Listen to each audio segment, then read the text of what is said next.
sanggunian, no? At hindi mga maliliit na pangalan, yung mga refer ng ICI at ng DPWH. Pero sabi nga ng Pangulo, at sabi rin ng Ombudsman, kailangan pag magpa-file ng kaso sa korte, kailangan matibay ang kaso. At sa ngayon, yun ang ginagawa ng Ombudsman. Sa lakas ng kaso, may makukulong bago magpasko. Dahil sa flood control scandal, halos 70 na ang pinakakasuhan sa Office of the Ombudsman. Sinisiguro naman ng BICAM na hindi na mauulit ang singitan. Lusot na ang 2026 budget matapos ang mainit na deliberasyon. Ito raw ay walang bahid ng korupsyon. Magandang gabi. Ako si Willard Cheng. At ako si Pinky Webb. Simulan na natin ang agenda. BICAM approved 2026 budget, corruption-free raw. Pagpirma ni PBBM, kailan kaya? Mga pinakakasuhan kaugnay ng flood control scandal umabot na sa halos 70. DPWH Secretary Vince Dizon nanindigang may makukulong bago magpasko. Nahuli ka, Congressman Richard Gomez binatukan ang president ng Philippine Fencing Association. Nasa speech na, nasa plaka pa, pag-iinsulto ni US President Trump sa predecessors, lantaran. Her story sa SEA Games, Alex Ayala, nasungkit ang gold sa tennis, Pilipinas nagreyna naman sa football. At hindi na IG Mutuals, Brian Ramos at Sam Versosa, iwalay na nga ba?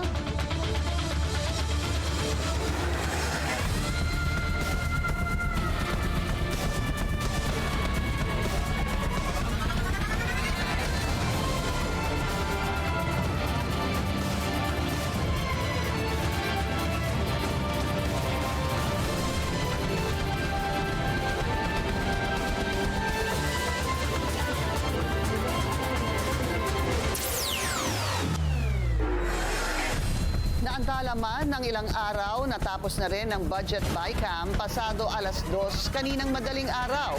Reconciled na ang House and Senate versions ng 6.793 trillion peso spending plan para sa 2026. Corruption-free ang pondo ayon kay Senate Finance Committee Chair Win Gatchalian. Ibabalik na ito sa Kamara at Senado para sa ratification. At inaasahang maipapadala sa Malacanang para pirmahan ni PBBM sa December 29. Pangulo, kakayanin ito. Kasi ang gusto natin lahat, pati ang Pangulo, ayaw niya ng reenacted budget. Mas mahirap talaga yun.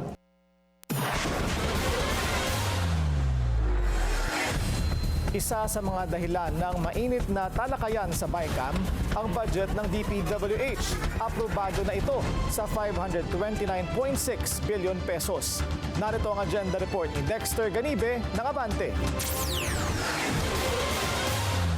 May I have a motion to approve the budget of the Public Works and Highways? Motion to approve.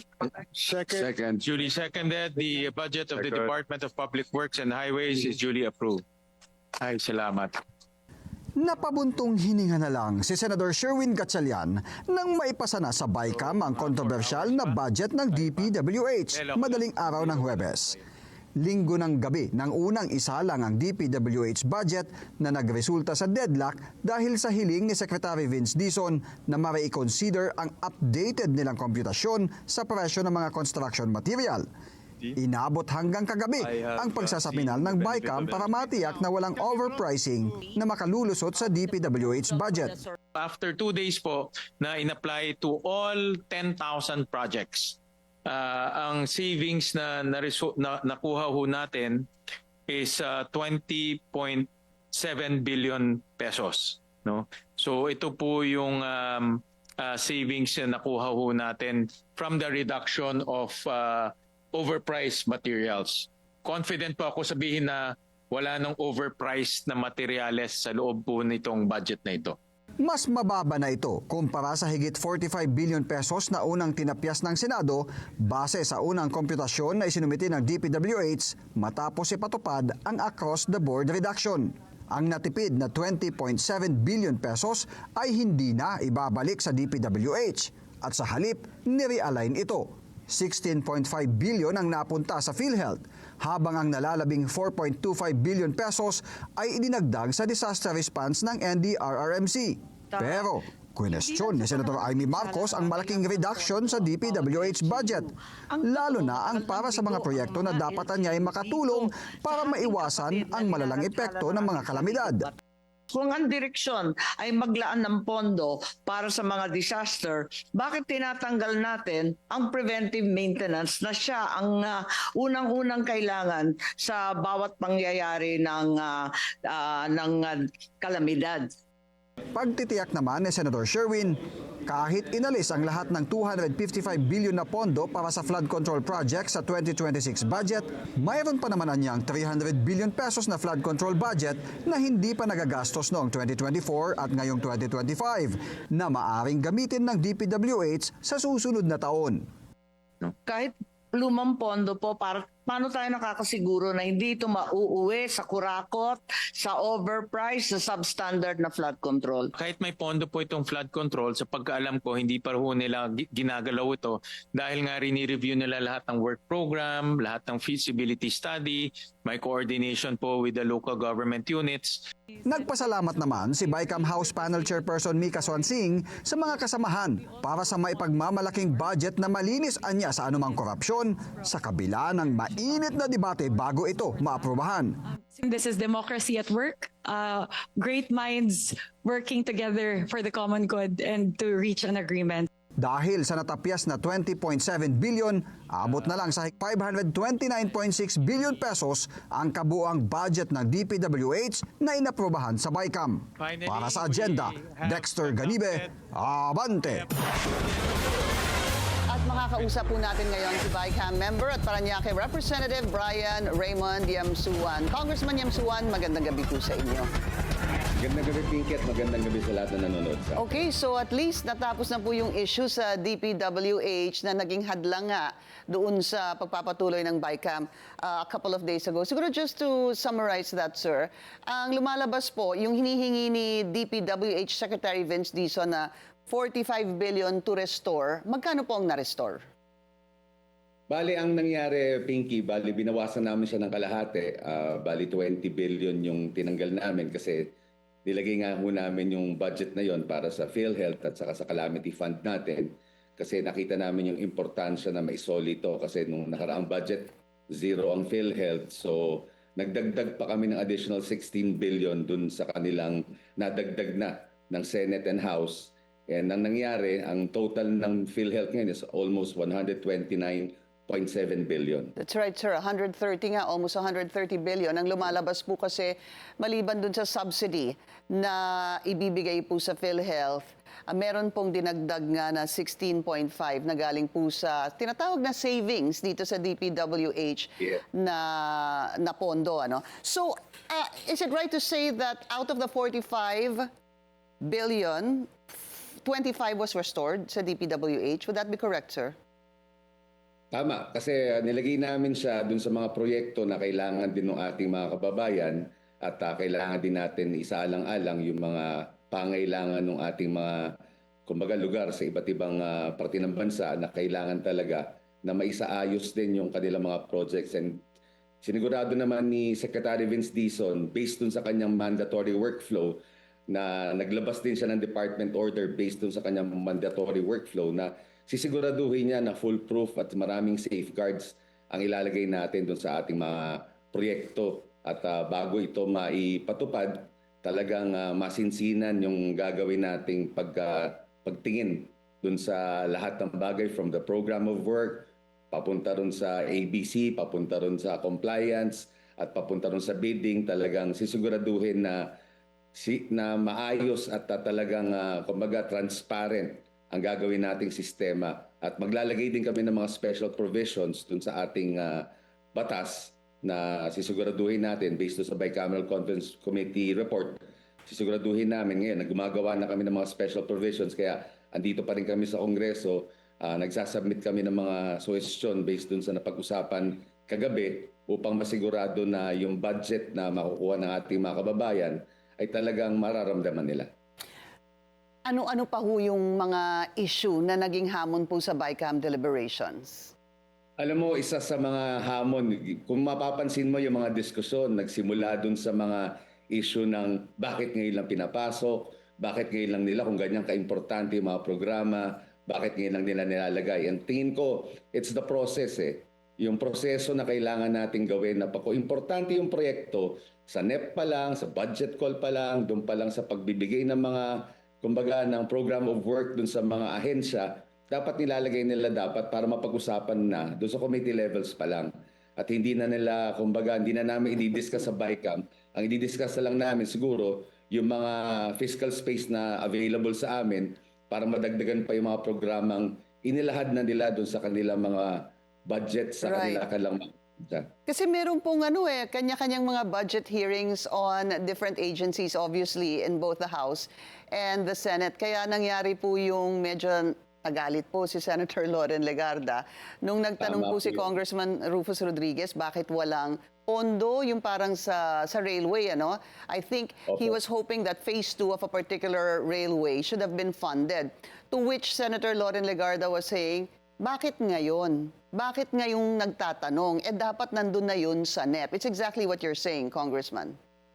Tama ka, Pinky. And yun ang kailangan natin baguhin. And the Bicameral Conference Committee, being an open BICAM na historic talaga, ay talaga nagbukas sa isipan natin dito sa proseso ng budget natin sa ating bansa.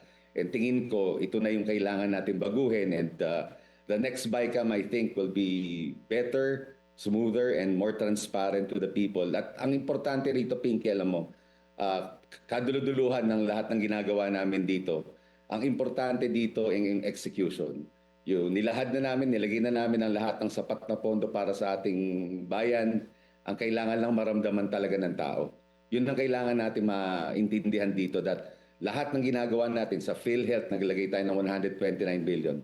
Kailangan makita ng ating kababayan yung serbisyo. Kailangan makita ng ating mga kababayan yung talagang mararamdaman nila na wala na silang binabayaran pag lumalabas sila ng ospital, may matatakbuhan sila. Yun importante na malaman nila lahat to. Speaking of that, sir, I wanted to talk to you about yung 51 billion pesos for medical assistance for indigenous and financially incapacitated patients. Di ho ba? In other words, MAIFIP. Tama ho ba? MAIFIP.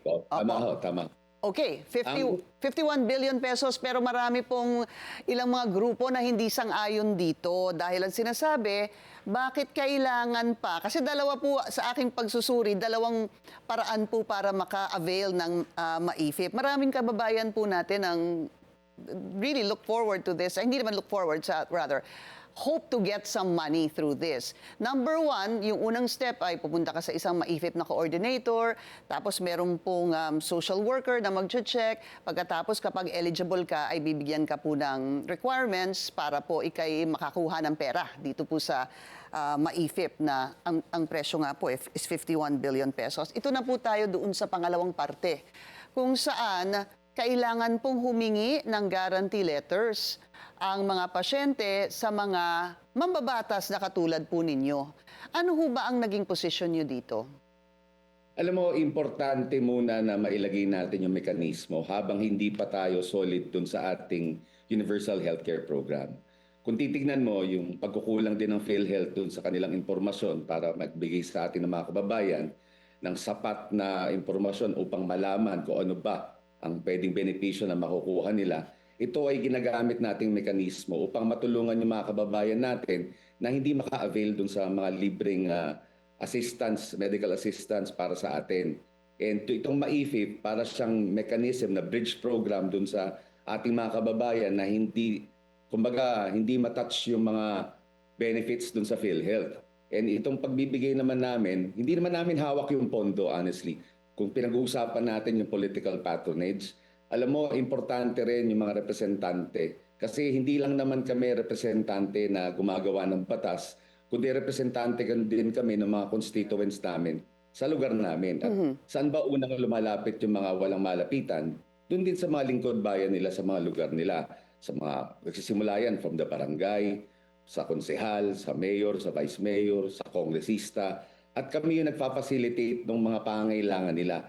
Hindi naman namin hawak yung pondo Opo. actual. Opo. Nasa DOH pa rin naman yung pondo. Ang amin, referral letters lang to. Guarantee Kung letters. maaprubahan ng DOH, oo.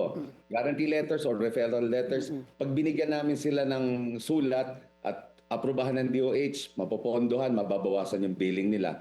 At hanggang hindi natin maayos yung zero balance billing, yung ating universal healthcare program, kailangan pa rin mekanismo to. Pero pag maayos na ng PhilHealth, yung lahat ng mga programa pangkalusugan natin, willing kaming mawala tong pondong na to at sa kanila lahat. Basta masigurado natin na pag nagkasakit ang mga kababayan natin, makakalabas sila ng ospital nang maayos ang buhay nila. Don't you see this as, sabi nga po, ang tawag dito is patronage politics. Kahit na po sabihin ninyo, Congressman, na wala po yung pondo sa inyo, pero sa inyo pa rin nanggagaling itong mga recommendation or guarantee letters. In effect, it's tantamount to patronage politics. Kasi simple lang naman po yan eh. Ang sasabihin ko po, ay nakakuha ako kay Congressman ng tulong. Hindi ganoon ang tingin ko, Kare, kasi responsibilidad namin bilang malingkod bayan na pangalagaan yung aming mga constituency. And tingin ko din na kailangan natin to, like for example, ilagay na lang natin sa simpleng bagay. Pag nag-a-apply ka ng trabaho, kung pahingin naman ng referral letter, pahingin naman ng recommendation, at kung natanggap siya sa trabaho, siyempre tatanaw siya sa ng utang na loob, pero sa kanya pa rin, kumbaga, nakuha siya dahil sa sarili niyang skills at lahat, di ba? So sa akin, ganito rin to eh. Parang amin, recommendatory lang lahat ng ginagawa namin. Kung payagan ng DOH, may sapat na pondo, basta makatulong sa mga kababayan namin. Kasi yun ang reality sa ground, Karen, Pinky eh. Yun ang reality talaga na nakikita natin. Kumbaga, kami talaga ang pinupuntahan ng mga kababayan natin pagdating sa lahat ng bagay. At nalilito din sila kung saan talaga sila pupunta, sino mag-guide sa kanila. At alam mo naman natin, most of humihingi ng MAIF ay mga indigents mo talagang nasa laylayan ng lipunan. Sir, Congressman Yamsuan, malinaw ho ba sa inyo ano yung description ng incapacitated? Indigent and incapacitated patients. Opo. Sino ho ba yung pasok dyan? Kasi does that become relative? Relative to the MAIFIP personnel? And then yung other way nga ay si congressman o si senator. Does that become relative? How do you determine who is incapacitated? Ang incapacitated, alam mo, lahat ng may sakit actually. Mahirap man o mayaman, basta minsan kasi kala mo may kayang tao pero kulang lang talaga sa pondo para mabayaran yung kanilang mga pangkalusugan. So yun, natutulungan din natin yun. Hindi lang naman tayo naglilimit din doon sa mga nasa laylayan ng lipunan. Meron din tayong mga natutulungan, kunyari for example, may mga heart bypass, merong mga angioplasty na hindi na nila kaya yung bills nila at minsan nagkakasakit, cancer and everything else. Minsan natutulungan namin sila by way of humihingi din kami ng tulong sa iba ng ating mga kaibigan na merong mga access dun sa pagbibigay ng referral letter sa ating mga kababayan. At importante rin na maisigurado natin na maayos lahat ng mga gagawin natin para unti-unti din natin matulungan yung mga kababayan natin universally. Kumbaga, walang mahirap, walang mayaman. Kung magkaroon ng access ang lahat dito sa pondong to, well and good. Okay, isa na lang po on this topic, sir. How much is allocated per congressman dito po sa MAIFIP? Actually, walang maliwanag, Pinky, kung ano yung allocation. Basta ang importante, may available funds sa mga regions na binababa sa amin. At kung may makukuha kami doon, based doon sa allocation na ibinibigay sa bawat regions ng DOH, doon lang kami nakakakuha ng access. At kung may pondo, swerte yung aming region. Kung wala namang pondo, wala rin kami magagawa kundi maghintay at gumawa ng paraan sa ibang bagay. Okay, maraming salamat po sa inyong oras. Parañaque Representative Brian Raymond Yamsuan. Thank you, sir. Salamat po.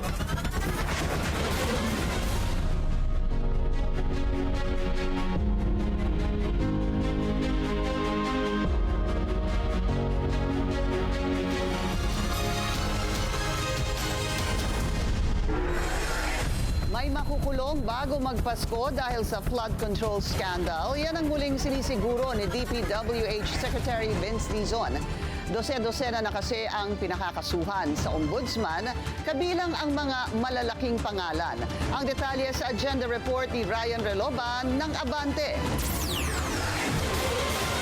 Umaabot na sa 87 individual ang inirekomenda ng DPWH na sampahan ng iba't ibang kaso gaya ng graft, malversation, plunder at bribery kaugnay ng flood control scandal. Kabilang dyan sina dating House Speaker Martin Romualdez, resign ako Bicol Party List Representative Saldico, dating Senador Bong Revilla at Senators Jinggoy Estrada at Joel Villanueva. Pinakakasuhan din ng mga nakaupong kongresista na sina Uswang Ilonggo Representative James Ang Jr., CWS Party List Representative Edwin Garjola, at Cagayan Representative Joseph Lara at iba pa. Sabit din sina dating DPWH Secretary Manuel Bonoan, mga dating undersecretaries na sina Roberto Bernardo at Maria Catalina Cabral, at ang tinaguriang flood control queen na si Sara Diskaya na nasa kustodiya ngayon ng NBI. Pinakakasuhan din ang tinatawag na BGC boys na sina Henry Alcantara, Bryce Hernandez, JP Mendoza at ilang pang DPWH official at contractor. Ayon kay DPWH Secretary Vince Dizon, nasa kamay na ng ombudsman ang mga kasong inihain nila ng Independent Commission for Infrastructure o ICI at ng DOJ. Tiwala si Dizon na may makukulong na malalaking pangalan na sangkot sa flood control scam bago magpasko.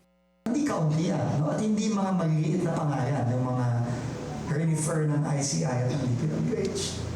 Pero sabi nga ng Pangulo at sabi na rin ng Ombudsman, kailangan pag magpa-file ng kaso sa korte, kailangan matibay ang kaso. At sa ngayon, yun ang ginagawa ng Ombudsman.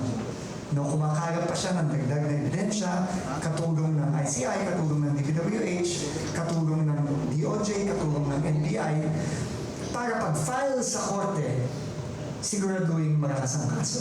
Sa ngayon ay 9 na personalidad na ang naaaresto. 20 ang nahaharap sa mga kaso sa korte, habang 7 ang at large. Ang sabi ng Ombudsman noong nakaraang araw lang o kahapon, meron siya pang ifa-file na 1 o 2 pang kaso sa korte bago magpasko. No, yun ang sinabi niya. So abangan na lang natin yun. Sa mga opisyalis naman ng DPWH, aabot na sa 90 na individual ang natanggal, sinuspende o may administrative case. Kasabay ng hangarin na managot ang mga sangkot, sinabi ni Dizon na dapat din maibalik ang mga ninakaw na pera ng taong bayan. Aabot na sa 13 billion pesos ang halaga ng frozen asset.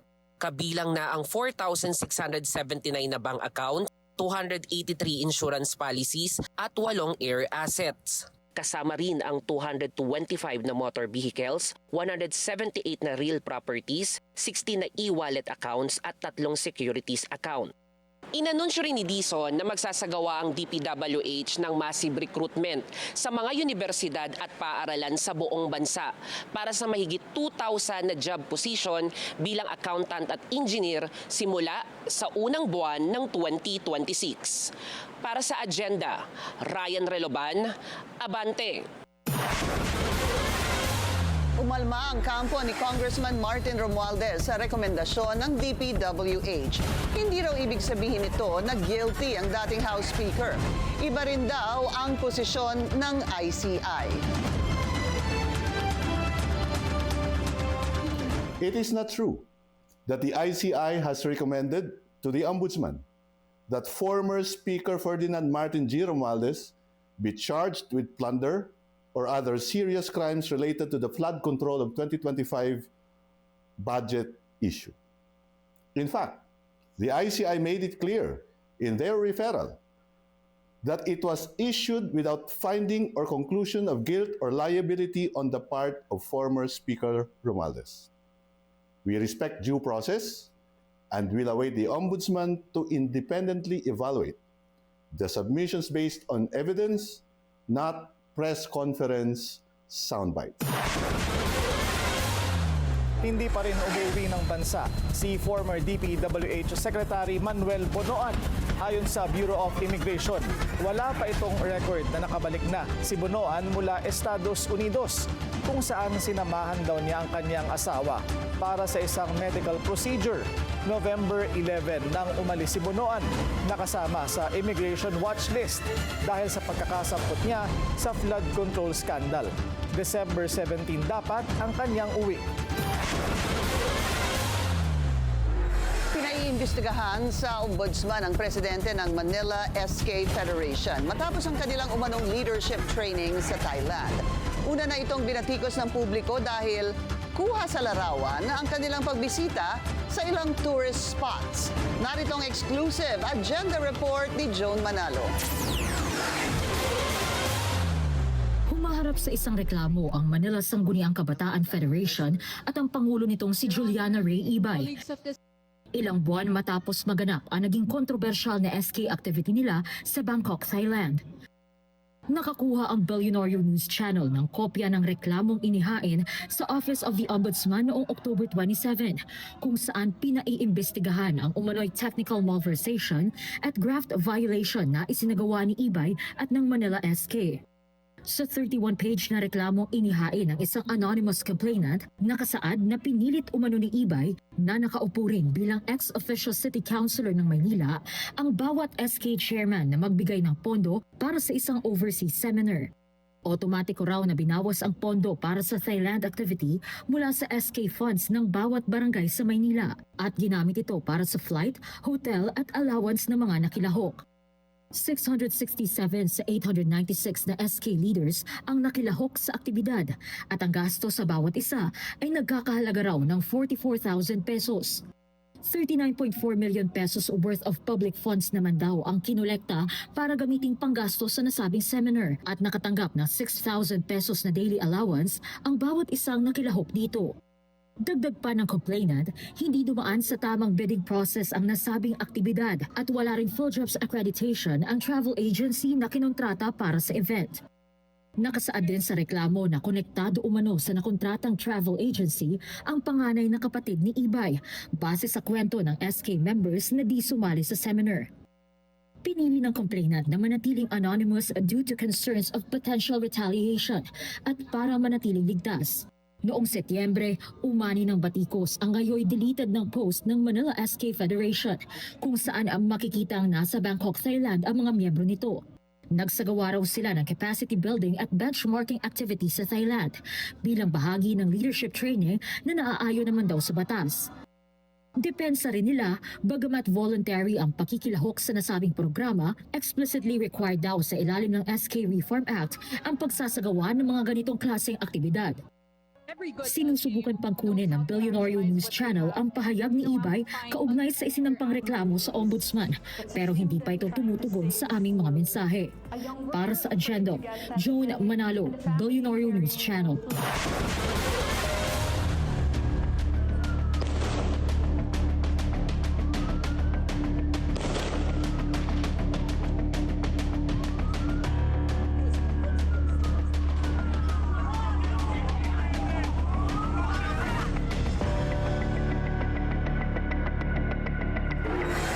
Bukas na muli ang Bondi Beach sa Australia, ilang araw matapos ang malagim na terror attack. Kasabay niyan, sinabi ng Australian Prime Minister Anthony Albanese na palalakasin nila ang mga batas kontra violence at hate speech. Dagdag ni Albanese, hindi nagkulang ang gobyerno para tugunan ang anti-Semitism. 15 ang namatay sa tinatawag ngayong Australia's worst mass shooting in 30 years. Tinarget ng mag-amang gunmen ang isang Jewish event sa Bondi Beach. It is clear we need to do more to combat this evil scourge, much more. The Australian government adopts and fully supports the plan to combat anti-Semitism. We have already legislated for hate speech, hate crimes, hate symbols. We are taking action. We have taken action. Previously, since I've been Prime Minister, we have taken action. We'll continue to do more, and today as well won't be the end. Sang-ayon sa Malacanang, ang international terrorism expert na si Rohan Gunaratna na humina na ang puwersa ng mga extremist groups sa Mindanao. Pero patuloy pa rin na inaalam ng mga otoridad kung ano nga ba ang ginawa ng Bondi Beach gunmen doon bago sila umatake sa Australia. Ang detalye sa agenda report ni Attorney Karen Jimeno. Malabong sa Davao nagpunta ang Bondi Beach gunmen para sa umano'y military-style training, isang buwan bago ang malagim na pamamaril sa Australia. Sa At the Forefront ng Billionaire News Channel, sinabi ng international terrorism expert na si Rohan Gunaratna na maaaring pumunta ang mag-ama na sina Sajid at Naveed Akram sa South Cotabato, kung saan may ilang grupo ng terorista. We have identified 3 groups. One is the Salahuddin group, which is the ISIS group, and the other is the BIFF Karyalan group led by Ustaz Mohinuddin Amin Bang. And the third group is the Abu Turaifi group. But Abu Turaifi has since has surrendered to the Philippine military, and that group is no longer actively pursuing the ISIS agenda. Sang-ayon si Gunaratna sa pagpalag ni PBBM sa pagbansag ng international media sa Pilipinas bilang isang ISIS training hotbed. Philippine military, the Philippine police, the Philippine intelligence service have done a very good job in dismantling ISIS in Basilan, ISIS in Sulu, ISIS in Maguindanao, ISIS in Lanao, but there are still remnants of ISIS remaining. Dagdag ng propesor, maaari sanang naiwasan ang Bondi Beach shooting kung tuloy-tuloy ang pag-monitor kay Naveed. Naveed Akram was known to the Australian authorities in 2019 based on his links to others, and if they had monitored him more closely, especially after the October 7th attack, they would have detected his extremist activities. Lumitaw man na may koneksyon sa Pilipinas ang mga terorista na naghasik ng lagim sa Australia, naniniwala si Gunaratna na hindi nito mababahiran ang magandang relasyon ng dalawang bansa. Para sa agenda, Attorney Karen Jimeno, Billionaire News Channel. Congressman Richard Gomez binatukan ang president ng Philippine Fencing Association. Susunod yan sa agenda. Para sa lagay ng panahon sa Bohol sa susunod na 5 araw, bukas asahan ang bahagyang maulap na kalangitan na may panandaliang pagsikat ng araw, may posibilidad ng mahinang pag-ulan sa hapon o gabi. Sa weekend, mananatiling maulap ang panahon na may mga panakanakang pag-ulan lalo na sa hapon. Pagdating ng Lunes at Martes, patuloy ang maulap na panahon na may mga mahihina at biglaang pag-ulan. Ang temperatura sa Bohol sa susunod na 5 araw ay inaasahang nasa pagitan ng 23 hanggang 29 degrees Celsius.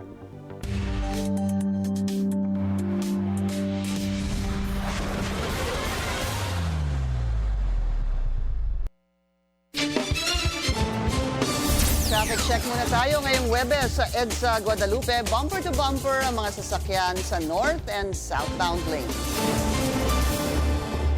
Nahuli ka ang pananakit ni Leyte Representative Richard Gomez kay Philippine Fencing Association President Rene Gacuma sa 2025 SEA Games sa Thailand. Kwento ni Gacuma, nag-ugat ang insidente dahil sa pagpapalit ng lineup ng fencing team.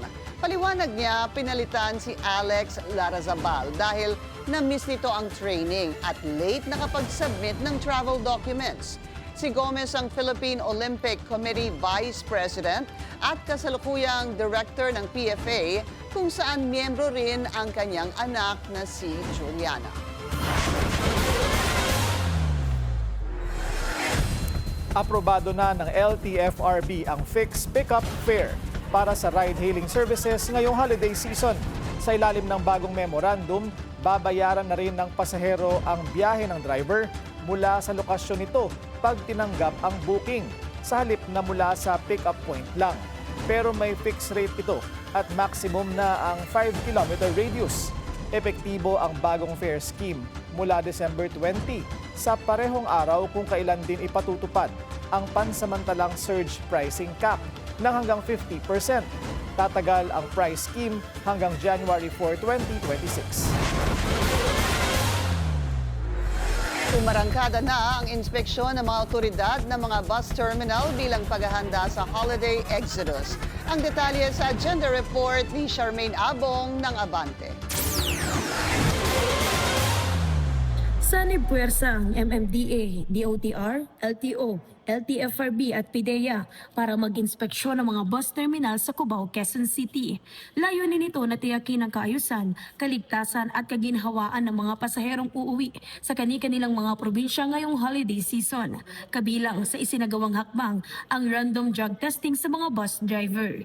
Ito po ay regular nating ginagawa para po to ensure na safe po at konbinyente yung ating mga pasahero, yung ating po mga drivers ay hindi po nakadroga, na alam naman po natin pag nagdi-drugs, mabagal yung reflexes, apektado yung kanilang pagmamaneho, affected din po yung safety ng ating mga pasahero, lalo-lalo na po yung malalayo yung pinupuntahan. Nag-deploy din ang mga otoridad ng K9 units para sa karagdagang drug detection at safety checks.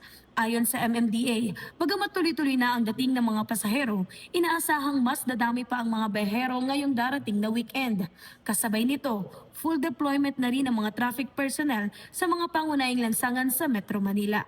Samantala, handa na rin ang Department of Public Order and Safety ngayong papalapit na ang Kapaskuhan at ang selebrasyon ng bagong taon. We ensure yung safety ng mga park goers and as well as to partner with the DRRMO to prevent any breakouts of fire or yung mga failure ng mga paputok para ma-ensure namin yung mga safety ng mga park goers and as well yung mga magkakonduct ng mga programs doon.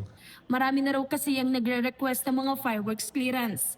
Higit 50 na raw ang nag-a-apply para sa paggamit ng fireworks, habang 20 naman ang nag-a-apply para magbenta nito. Mas marami raw ito kumpara noong nakaraang taon. Para sa agenda, Charmaine Abong, Abante. Sa utos ni PBBM, sinimulan na ng Bureau of Customs ang pag-deliver ng mga natenggang balikbayan boxes at bilang pamasko, dadalhin ito ng door-to-door na free of charge pa. Narito ang agenda report ni Liza Bonzo. Isa si Jalwinder Valenzuela sa mga OFW na nauna pang makauwi ng Pilipinas kaysa sa ipinadalang balikbayan boxes para sa pamilya.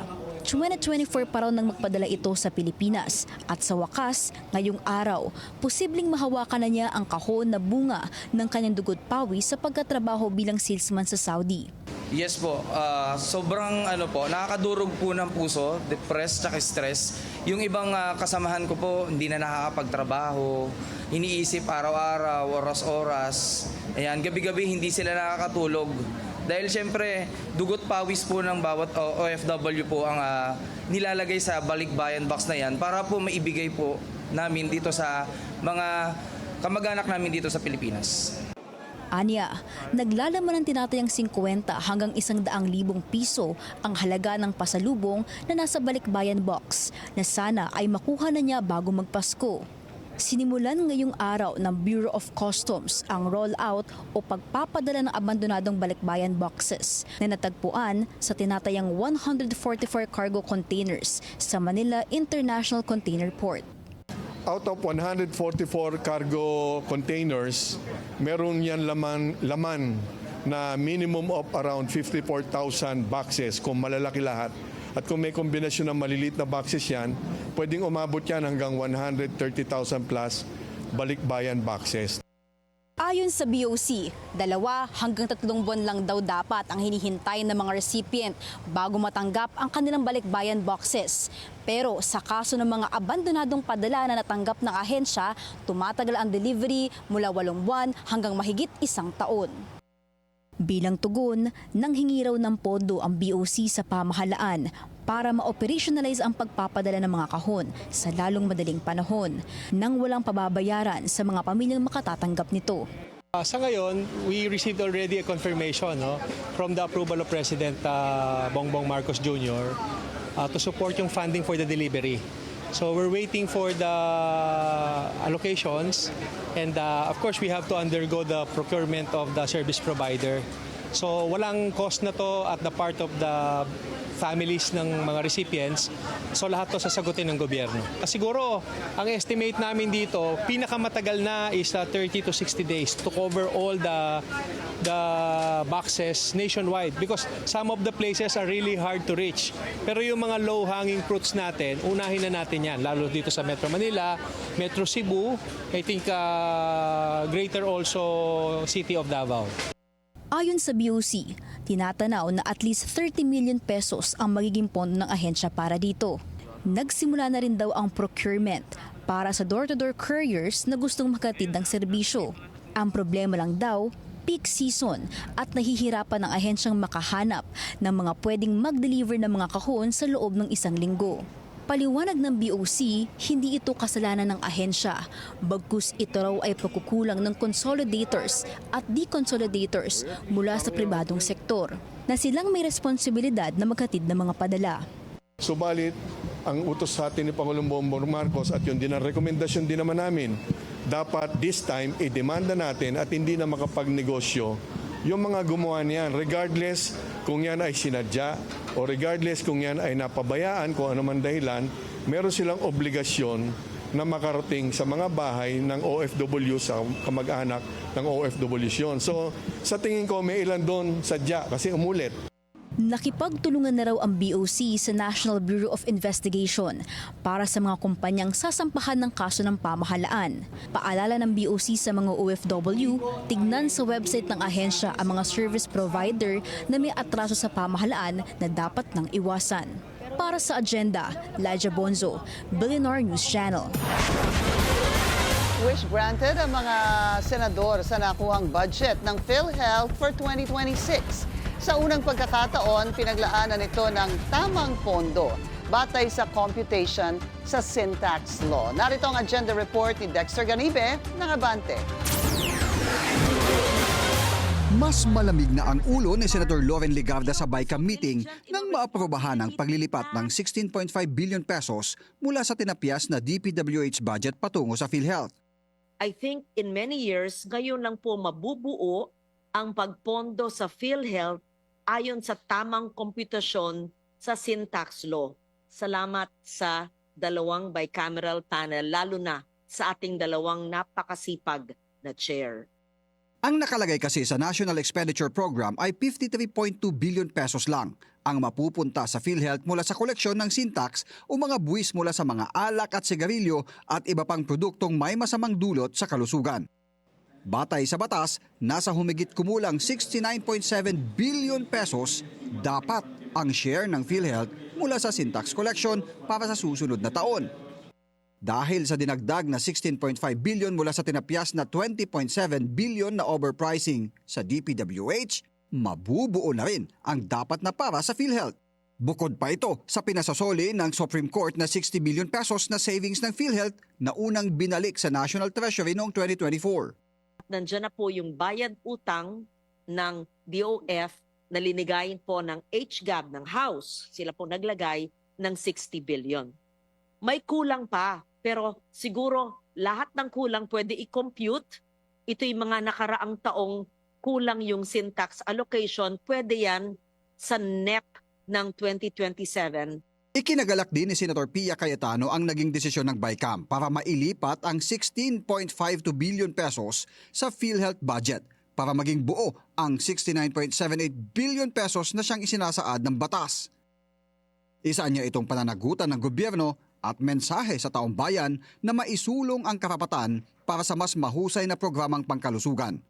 Umaasa si Senator Win na mararamdaman na ang mas malaking health benefits at mapababa pa o tuluyang maging zero balance billing ang pagpapagamot ng mga Pilipino. Yung mga kababayan natin na pupunta po sa mga ospital at gagamitin po yung kanilang PhilHealth, mas mataas na yung makukuha nilang subsidiya at mas mababa na o halos wala na siguro silang babayaran sa mga ospital. Si Senate President Pro Tempore Ping Lacson, 2 thumbs up sa Senate panel sa BICAM dahil naipanalo nila ang kapakanan ng taong bayan. May pagmamalaki niya raw ang mga kasamahan sa BICAM panel na hindi nagpatinag sa mga paninira at kritisismo at nanindigan para sa katotohanan hanggang sa maipasa ang 2026 budget sa BICAM. Para sa agenda, Dexter Ganibe, Abante! Binatikos ng bagong alyansang Makabayan ang pagbili ng Maharlika Investment Corporation sa shares ng Asian Terminals Incorporated o ATI. Anila, ang private shareholders ng ATI lamang ang makikinabang sa acquisition na ito habang ang publiko naman ang sasalo sa financial risks na dulot ng investment. Wala rin daw garantiya na kikita ang MIC sa 3.6 billion pesos na ibubuhos nito sa kumpanya. Pinuna rin ng bayan ang pag-alis ng ATI sa local stock exchange. Hindi na ito masasakop ng disclosure at governance rules kung saan ayon sa bayan, may iwasan nila ang public scrutiny at accountability. Dumepensa naman ang MIC kaugnay rito at sinabing naayon ito sa mandato nilang maglaan ng kapital sa strategic at economic assets para isulong ang pag-unlad. Mahalaga raw ang ATI sa logistics infrastructure na makakatulong sa economic growth ng Pilipinas. Naghain ng 4 na fraud audit reports ang COA sa ICI kaugnay sa mahigit 330 million pesos na flood control project sa Bulacan. Malinaw raw na nagkaroon ng posibleng fraud dahil tapos na ang mga proyekto sa dokumento pero walang naabutan sa lokasyon. Wawaw Builders ang may hawak ng mga ito sa ilalim ng DPWH Bulacan 1st District Engineering Office. Maaaring maharap sa malversation at graft at corruption charges ang mga opisyal na sangkot.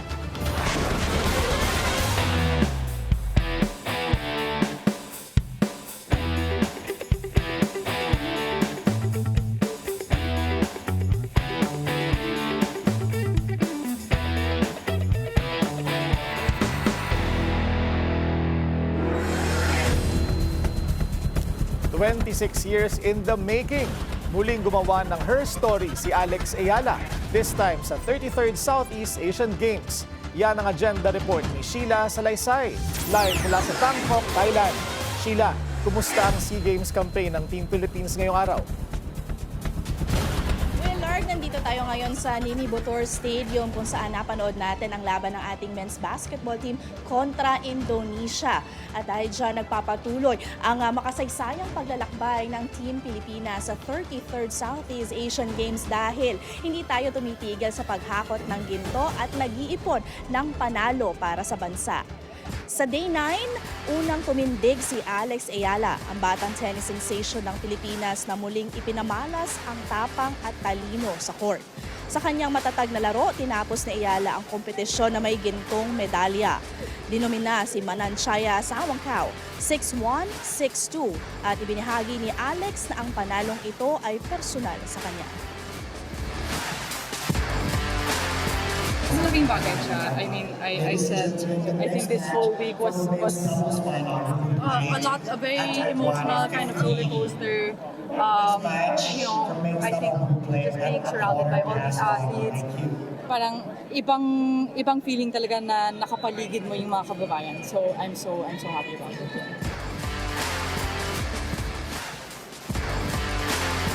Currently ranked number 53 sa world ratings, pinatunayan ni Ayala kung bakit siya ang highest ranked WTA player sa Southeast Asia sa panalong ito.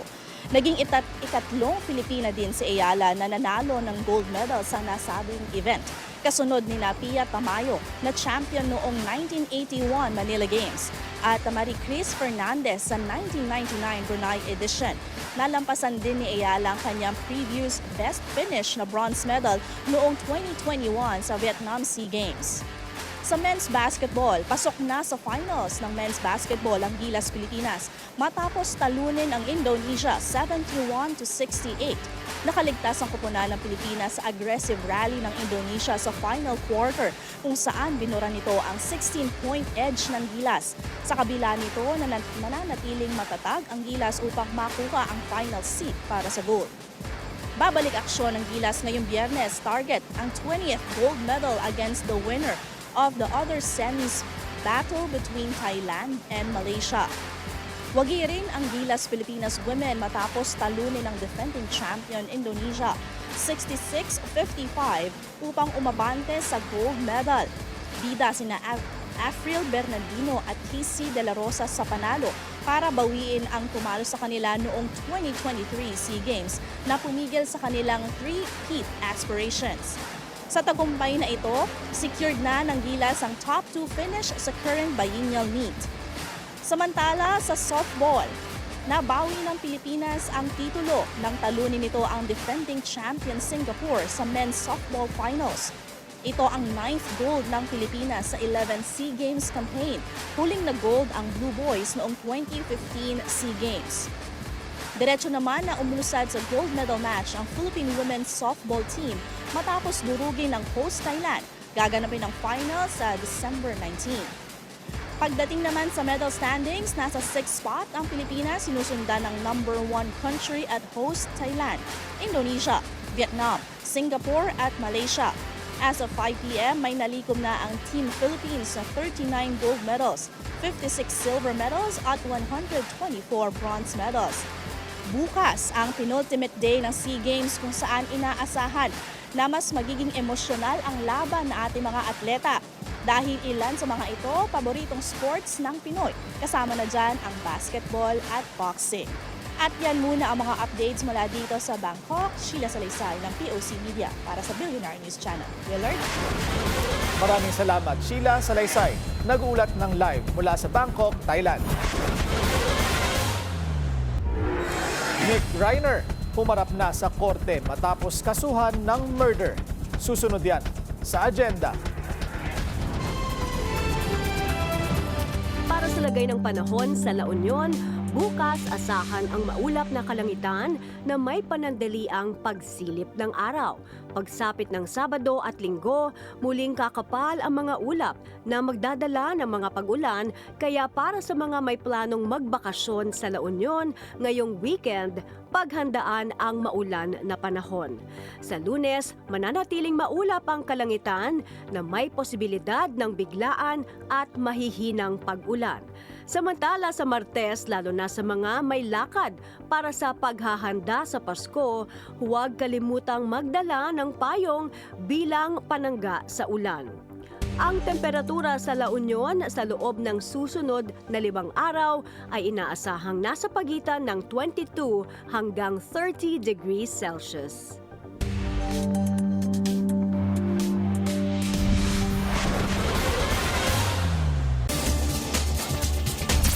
Traffic check ulit tayo. Sa EDSA Mega Mall, mabagal ang daloy ng mga sasakyan sa northbound lane. Nagsalita na si dating Ombudsman Conchita Carpio Morales tungkol sa pagbaliktad ng kanyang naunang desisyon na kasuhan si Senator Joel Villanueva sa pork barrel scam.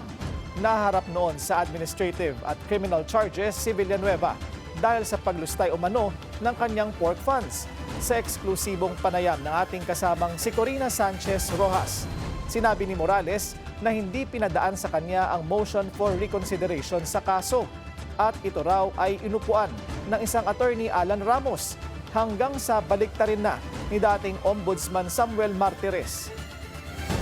Let's go into a specific case, that of Senator Joel Villanueva. Naabutan po ba ninyo ito, yung kaso ni ngayong Senator Joel Villanueva? Oh yes. In fact, I was the one who faulted him administratively and filed a criminal case against him. Mm-hmm. Really based on what you think? Yes, on the evidence. What was the most damning evidence there? Well, because I could see that the alleged documents presented were proven to be fraudulent. Mm. So, I faulted him administratively and criminally. Mm. So, meaning inimbento yung dokumento? Forged? Oh, yes. Oh, yes. The documents in support of all the alleged expenses that emanated from his PDAF were fraudulent because it turned out that the people who issued the documents never were found to be existent. Sa anti-dynasty bill naman, suportado raw ni Morales ang mga panukala. Pero nagbabala siya laban sa mga persyon ng tulad ng kay House Speaker Bogie D. at Congressman Sandro Marcos. Are you hopeful about the anti-political dynasty law? Parang desidido sila. Not the draft made by Sandro. Marcos. Not that. You've read it. You've seen it in its entirety. Well, generally, I read it and all that, but certainly not that. Wala pa rin yan. You know, that's a way of trying to circumvent yung anti-dynasty law. Someone who's really, versed in trying to see to it that this anti-dynasty law should cut once and for all the impunity that these politicians, families. But you agree that if there were a really good anti-dynasty bill, it would cure so many problems. Well, it would lessen the greed of people because ang nangyayari, government office has become an industry. Absolutely dead daw ang Amerika bago maging hottest country in the world. Ganyan ibinalandra ni US President Donald Trump ang kanyang mga nagawa sa loob ng 11 buwan. Hati naman ang reaksyon ng mga Pinoy dito. Yan ang agenda report ni US correspondent Henny Espinosa. Good evening, America. Sa isang bihirang evening address mula sa White House nitong Miyerkules, ibinida ni US President Donald Trump ang mga itinuturing niyang pangunahing tagumpay ng kanyang administrasyon sa gitna ng bumababang approval ratings at masusing pagbabantay ng publiko. Good evening, America. 11 months ago, I inherited a mess, and I'm fixing it. Ayon sa Pangulo, maganda ang kinakaharap ng bansa nang dahil sa kanyang pamumuno. 1 year ago, our country was dead. We were absolutely dead. Our country was ready to fail, totally failed. Now, we're the hottest country anywhere in the world. Kabilang sa kanyang mga inanunsyo ang tinawag na Warrior Dividend na magbibigay ng $1,776 sa mahigit 1.45 million members ng US military bago magpasko. In honor of our nation's founding in 1776, we are sending every soldier $1,776. Nangako rin si Trump ng mas mababang presyo ng mga gamot, reforma sa pabahay, at mas mababang interest rates, habang binabanggit ang pagbaba ng presyo ng gasolina at paglawak ng produksyon ng enerhiya bilang palatandaan ng pag-usad ng ekonomiya. I negotiated directly with the drug companies and foreign nations, which were taking advantage of our country for many decades, to slash prices on drugs and pharmaceuticals by as much as 400, 500, and even 600%. Gasoline is now under $2.50 a gallon in much of the country. In some states, it, by the way, just hit $1.99 a gallon.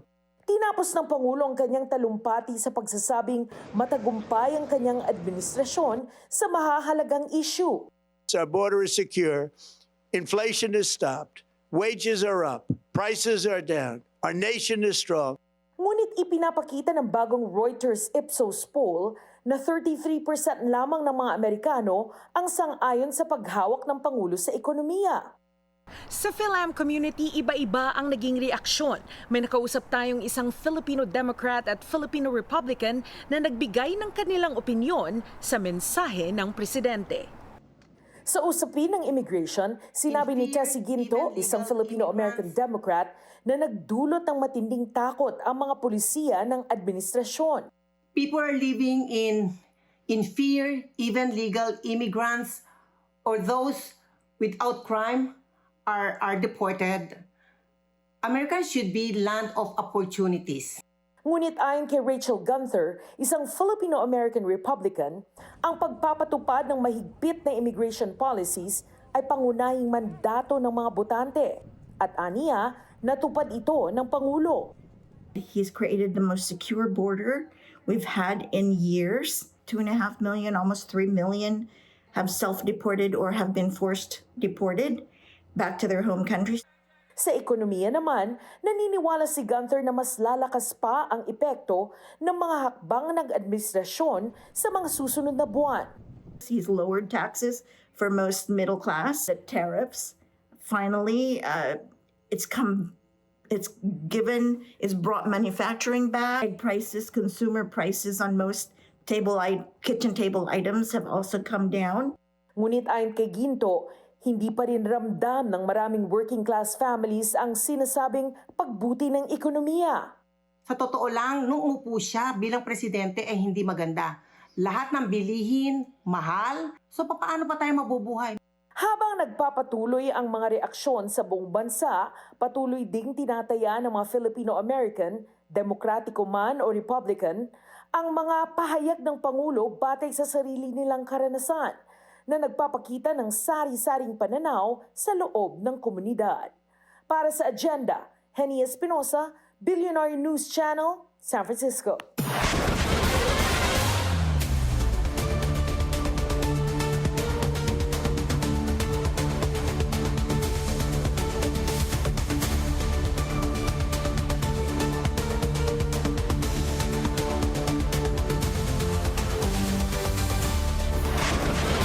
Inaprubahan ng Kamara sa ikalawang pagbasa ang pag-amyenda sa Republic Act 1405 o ang Secrecy of Bank Deposits Law. Pinapalawig nito ang kapangyarihan ng Bangko Sentral ng Pilipinas sa pag-imbestiga ng financial misconduct. Sakop na nito ang foreign currency accounts, pati na rin ang offshore branches ng local banks. Paniwala ng mga mambabatas, mawawala na ang balakid para labanan ang money laundering, tax evasion at korupsyon. Nanguna ang Metro Manila at ilang lalawigan sa Calabarzon pagdating sa economic growth noong 2024 ayon sa datos ng Philippine Statistics Authority. Pero ngayong 2025, asahan ang posibleng pagbaba ng mga numero. Alamin kung bakit sa Agenda Report ni Paulo Barcelon. On top ang Quezon City pagdating sa contribution nito sa economy. Yan ay ayon sa 2024 Provincial Product Accounts o PPA survey ng Philippine Statistics Authority. Lampas 1.33 trillion pesos ang ambag ng QC na nasa 6% din ng kabuuang GDP ng Pilipinas. Number 2 sa ambagan ang Makati City na may 1.2 trillion pesos na sinundan ng Laguna na may 1.08 trillion. Pang-apat sa listahan ang kabisera ng bansa dahil 1.04 trillion pesos ang contribution ng lungsod ng Maynila. Panglima naman ang lalawigan ng Cavite with over 822 billion pesos. Ayon sa PSA, iba't ibang sektor ang ginagawa nilang sukatan para malaman ang economic performance ng isang lungsod o lalawigan. Maraming datos ang kailangan para makapag-compile tayo ng GDP. Nandyan yung sektor ng agriculture, ng industry, ng manufacturing, ng mga services, those tourism-related industries. No? Sa Eastern Samar naman naitala ang pinakamataas na GDP growth rates nang lumawak ang lokal na ekonomiya ng lampas 10%.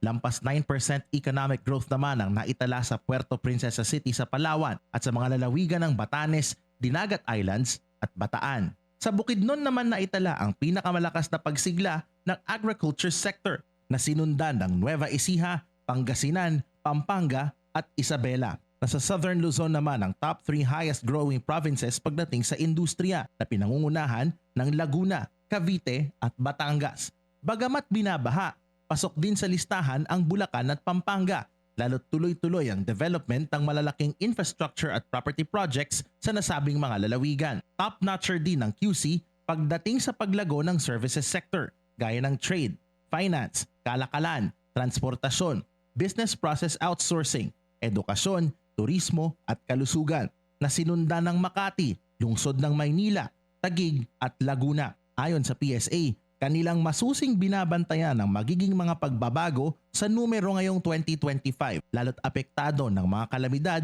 gaya ng bagyo, baha at lindol ang mga lalawigan at ramdamang paghina ng ekonomiya dahil sa flood control scandal. Para sa Agenda, Paulo Barcelon, Billionaire News Channel.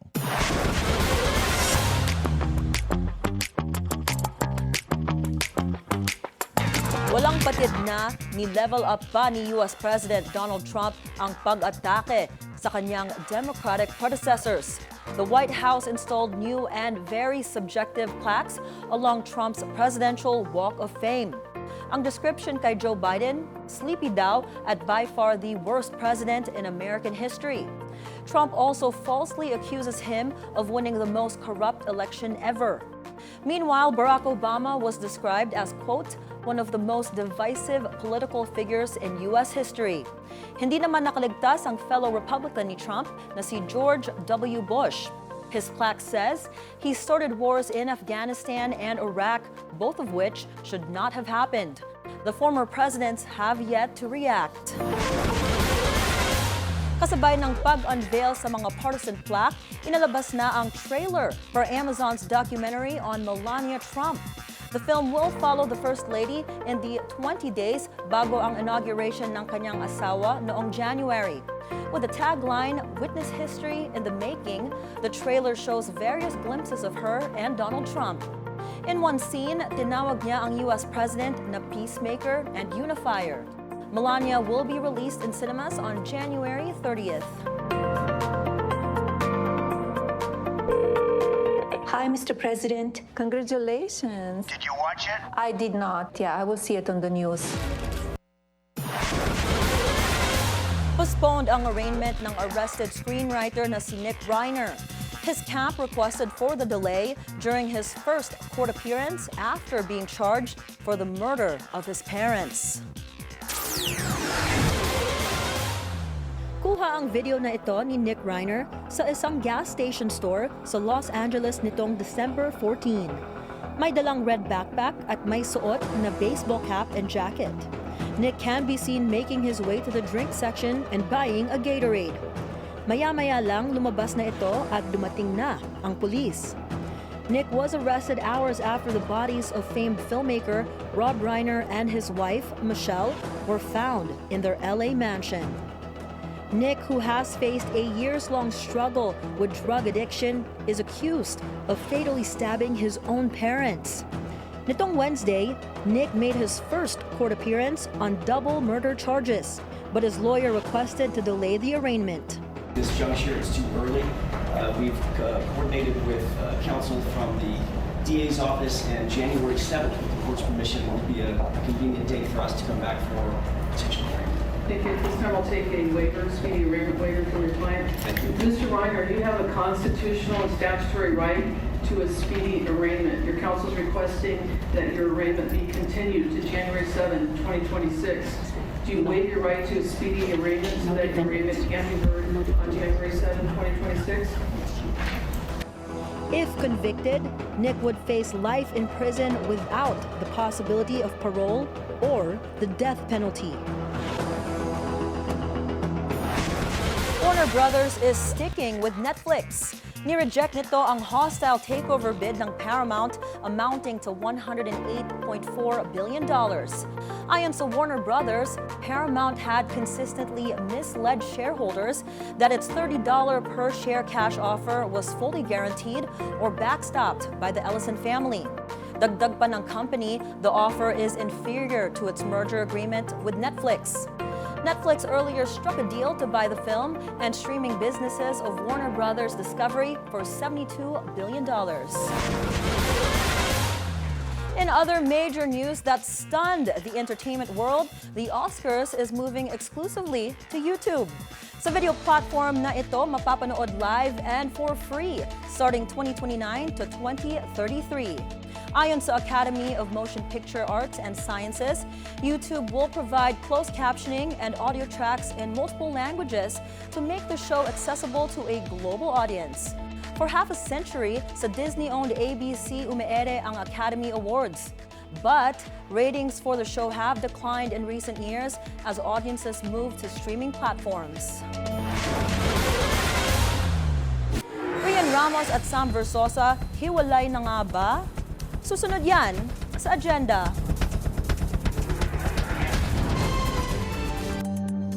Para Para sa lagay ng panahon sa Camiguin sa susunod na 5 araw, asahan mula bukas hanggang Sabado ang bahagyang maulap na kalangitan na may mga kalat-kalat na pag-ulan dahil sa Intertropical Convergence Zone. Sa Linggo, mananatiling maulap ang panahon na may panakanakang mahinang pag-ulan sa ilang bahagi ng probinsya. Pagsapit ng Lunes hanggang sa Martes, muli nang aasahang gaganda ang panahon. Ang temperatura sa Camiguin sa susunod na 5 araw ay inaasahang nasa pagitan ng 25 hanggang 31 degrees Celsius.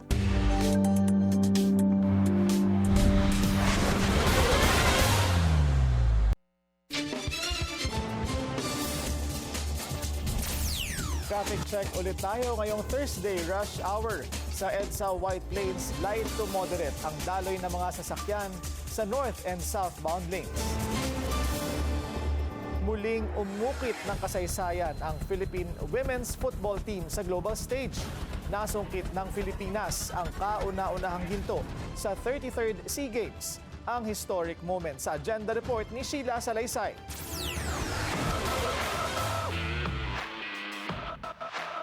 Isang pangarap na ilang dekada nang hinintay at isang koponan na tumangking umuwi ng talunan. Sa gitna ng sigawan sa Chonburi Stadium, si Hailey Long ang tumayo bilang mukha ng paniniwala. Paniniwalang ang sandaling ito ay para sa Pilipinas. Bilang team captain, siya ang sandigan sa loob ng 120 minutes na bakbakan. Isang laban na hindi na kailanman hinayaang matapos sa pagkatalo. We did it! Oh my gosh. We never want to end on a loss. We were going to win bronze or we're going to win gold. We gave ourselves no choice. So the gold was ours for the taking. And we did not lose our first game to lose in the end. Like, we dug out of like a hole we put ourselves in, and we fought and we crawled and we did everything we could in our power to get to the semifinals, get to the finals, and put it away. I mean, we practiced our penalties, so as soon as we went to PKs, I knew it was ours. Complete goalkeeper. Sa kauna-unahang pagkakataon, nasungkit ng Pilipinas ang gintong medalya sa SEA Games.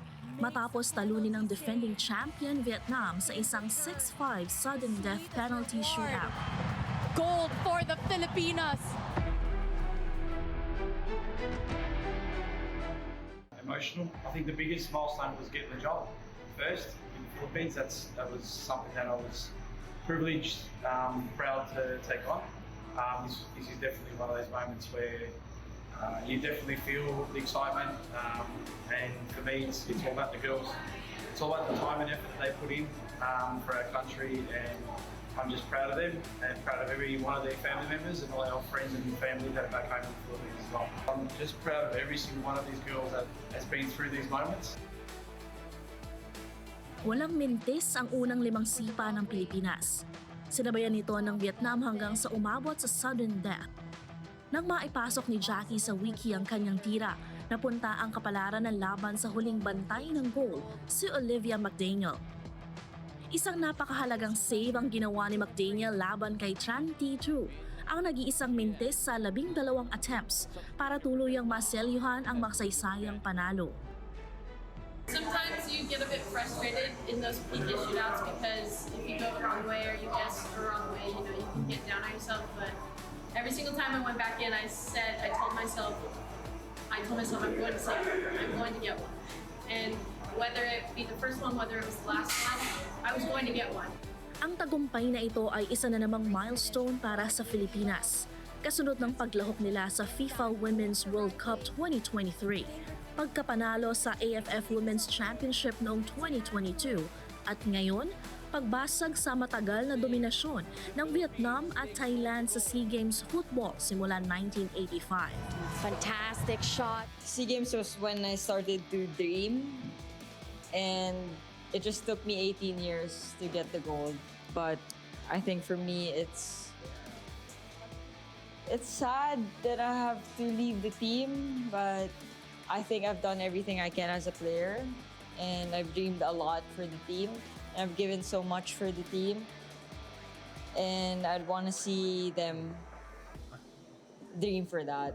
I think my main lesson is I want them to know that anything that they want to achieve, they can achieve. Because I've seen it. I've experienced it.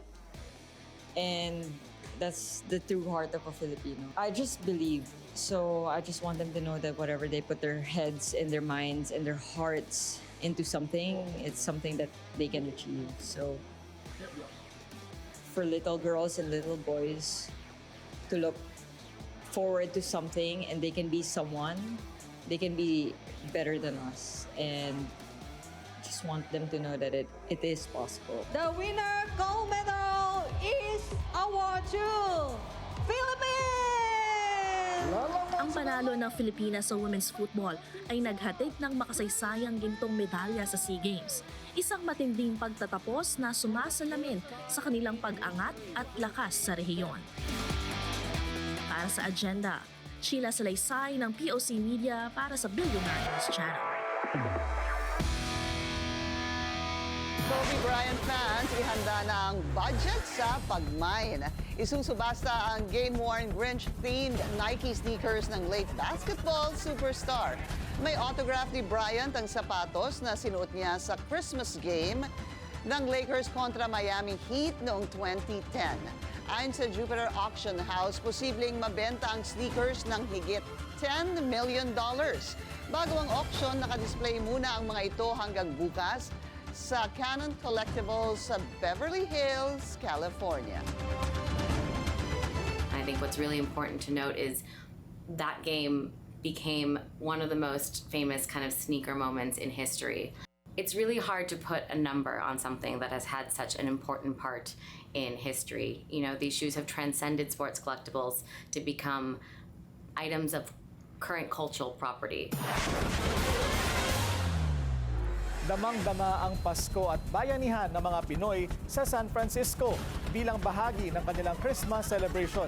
Dinisenyuhan nila ang isang cable car ng parol at iba pang handmade decoration. Silipin natin yan sa agenda report ni US correspondent Henny Espinosa.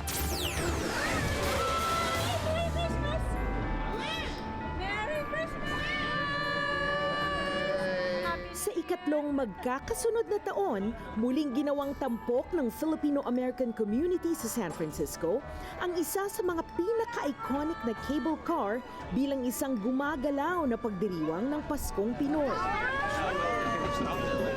Ang cable car number 17 ay pinuno ng mga parol kasama ang iba pang dekorasyong pampasko na gawa sa mga materyales galing sa Pilipinas. Likha ito ng dose-dose ng mga volunteer. Marami sa kanila ay mga pamilya, mga ina at kanilang mga anak na magkasamang nagtrabaho. It's growing. More people are interested in being a part of the volunteer team. So this year we have about more than 40 volunteers over 2 days. So we went to small teams. Some people decorate the front, some people decorate the back, some people decorate the inside. So it was fun.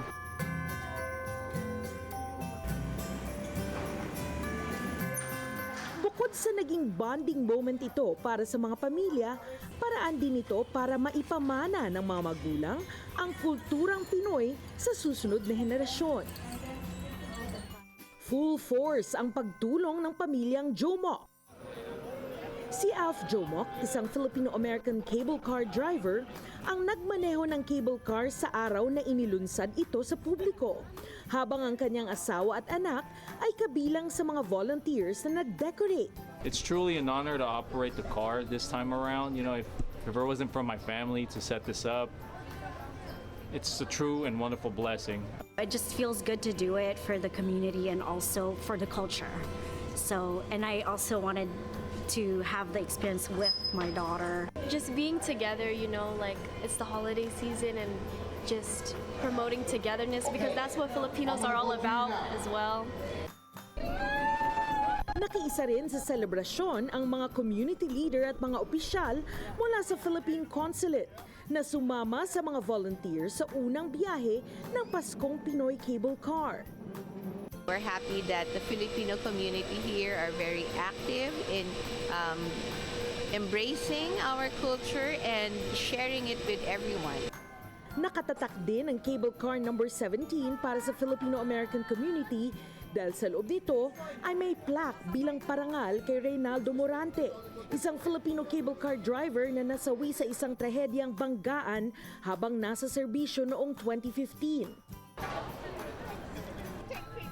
Mananatili ang mga parol at Pinoy decoration sa cable car number 17 hanggang Enero upang masilayan ng publiko sa San Francisco ang nagniningning na Paskong Pinoy. Naisipagpatuloy ng mga organizer ang tradisyong ito kada taon. Isang paalala na nasaan man ang Pinoy, nandoon din ang diwa ng Pasko. Para sa Agenda, Henny Espinosa, San Francisco.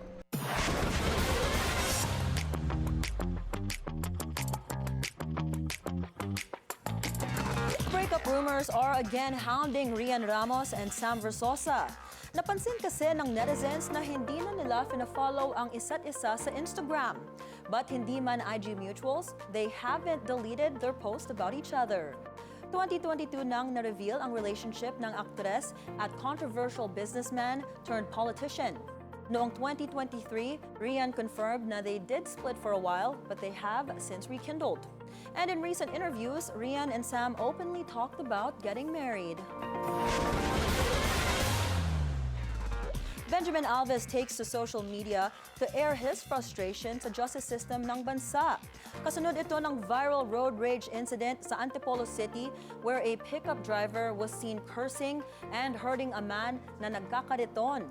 That driver turns out to be the brother of comedian Bokwang. The LTO initially suspended his license for 90 days. But Benjamin calls such punishment for assault laughable. Anya, syokos pag may kotse, dampot agad pagtulak ng kariton. The LTO later revoked the driver's license, a decision that the actor says is commendable. Pero giit niya, more should be done to help protect the dignity of the less privileged.